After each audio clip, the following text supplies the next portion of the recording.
Iya, ternyata yang akhir-akhir ini atau beberapa hari terakhir sedang ramai adalah nama dari Ayu Kartika Dewi yang saat ini tengah ramai diperbincangkan. Dia bukan orang sembarangan tapi merupakan staf khusus dari Presiden Joko Widodo. Ya, kenapa ramai? Karena kemudian diketahui dari media sosial juga telah melangsungkan pernikahan beda agama. Ini yang kemudian menjadi perbincangan publik karena diketahui melakukan pernikahan tidak hanya dalam prosesi Islam saja karena beliau merupakan Muslim, tapi juga kemudian melakukan pemberkatan di sebuah gereja. Dua lokasi ya, ada akad dan juga ada pemberkatan di gereja katedral.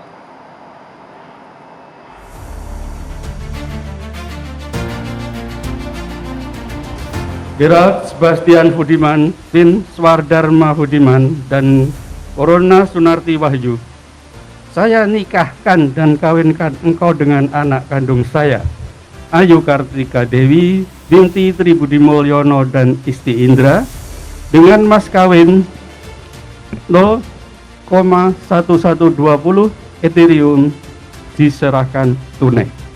Saya terima nikah dan kawinnya Ayu Kartika Dewi binti Tribudi Mulyono dan istri Indra dengan mas kawin seperti tersebut diserahkan tunai. Tidak ada salah?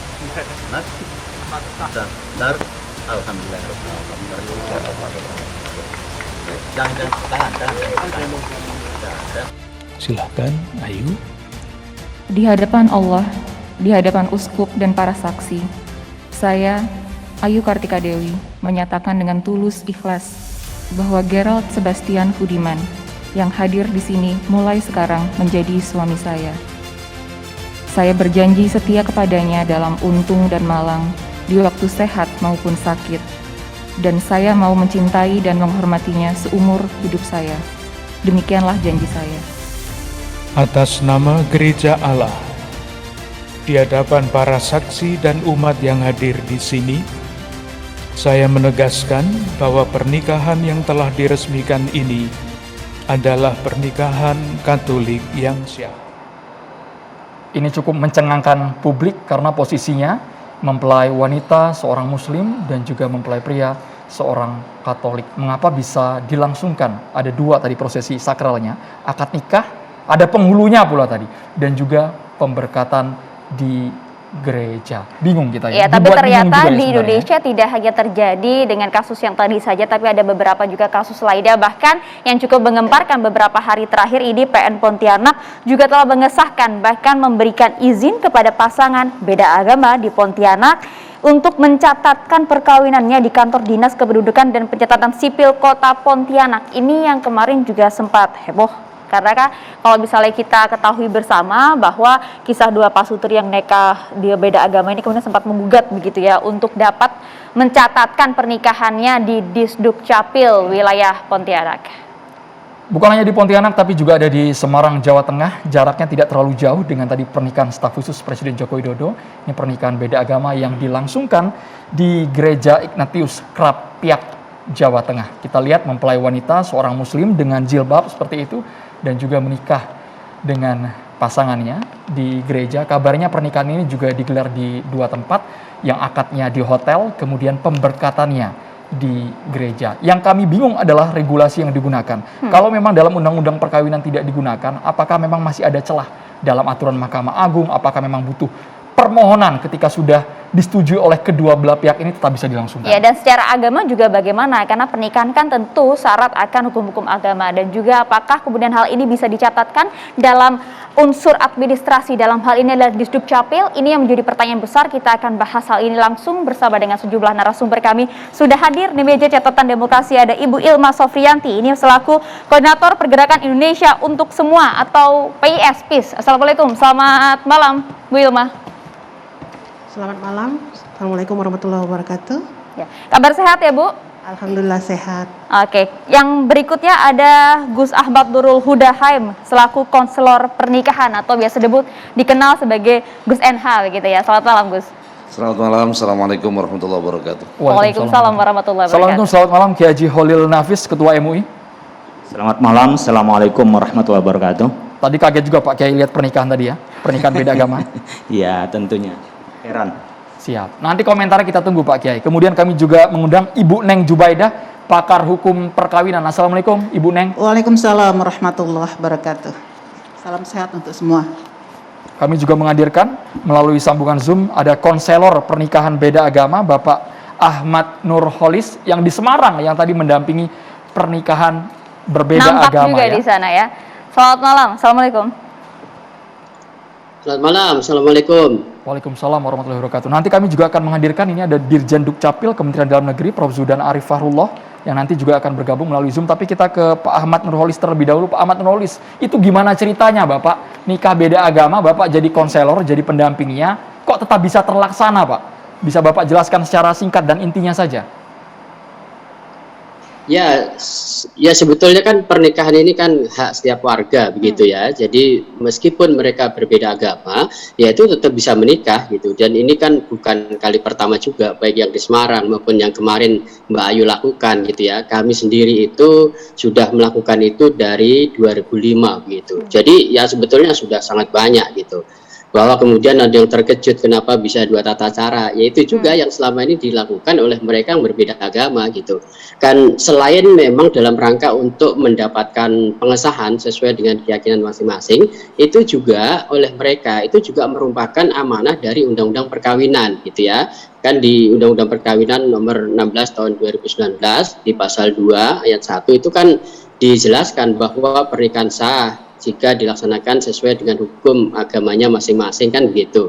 Nah itu memang memunculkan dua penafsiran. Nah bagi mereka yang berbeda agama, supaya sah sesuai dengan hukum agamanya masing-masing, maka mereka menikah melalui dua tata cara. Jadi misalnya Islam dan Kristen, ya ada akad nikah, ada pemberkatan begitu.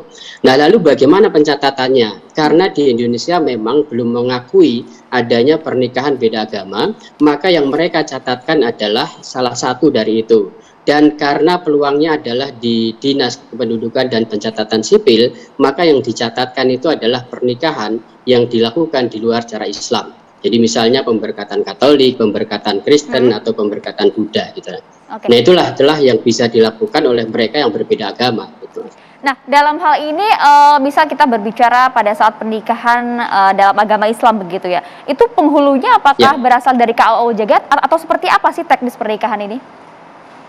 Iya, sejauh yang saya tahu sebagian besar pasti bukan dari KUA ya Mbak ya. Karena kalau KUA kan terikat dengan KHI, kompilasi hukum Islam, dan juga fatwa MUI gitu ya, yang memang melarang pernikahan beda agama gitu. Tetapi di Islam sendiri itu terkait dengan pernikahan beda agama itu kan pandangannya tidak tunggal kan gitu. Betul. Ada yang melarang secara mutlak, lalu ada yang membolehkan bersyarat, boleh kalau laki-lakinya Muslim begitu, tapi ada juga yang membolehkan secara mutlak, berlaku bagi laki-laki Muslim maupun perempuan Muslim. Nah itu semua ada dalilnya. Nah inilah bagi mereka para penghulu atau pembimbing pernikahan begitu yang terjun untuk membantu mereka yang berbeda agama. Nah itu mereka yang menggunakan acuan itu, menggunakan pandangan yang membolehkan begitu. Nah pandangan yang membolehkan ini dalam hal ini apa Pak Ahmad Nurholis? Ya argumentasi hukum di dalam Islam kan tadi saya sampaikan kan memang ada pandangan yang melarang kan gitu, seperti teman-teman di MUI atau mereka yang mengacu pada KHI, ya pasti mereka nggak akan menikah karena itu dianggap dilarang atau diharamkan kan gitu. Ini perlu dipertegas Pak Nurholis, pandangan hukum Islam bagian mana, ayatnya apa, apakah memang ada dalilnya dalam Al-Quran seperti itu agar jelas Pak? Oke.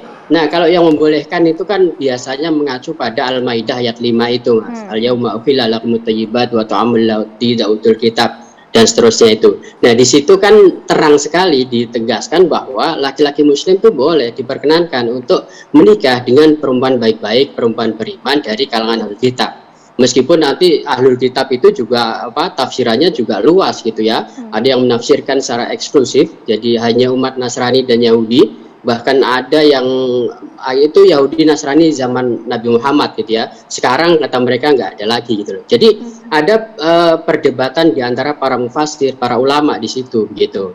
Ya, jadi bagi yang membolehkan ya acuannya Al-Maidah ayat 5 itu. Tapi Semarang, mereka Pak, Semarang dan Jakarta kasusnya sebaliknya Pak. Yang Muslim bukan yang laki-laki Pak. Betul.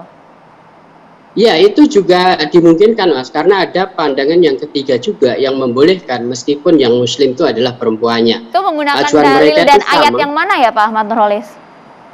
Ayatnya sama Mbak, mengacu pada Al-Maidah ayat 5. Lalu bagaimana mereka kemudian kan di Al-Maidah itu kan hanya menjelaskan pembolehan laki-laki muslim untuk menikah dengan perempuan beriman dari kalangan kitab gitu kan. Tetapi kenapa bisa dijadikan argumen juga bagi yang sebaliknya gitu.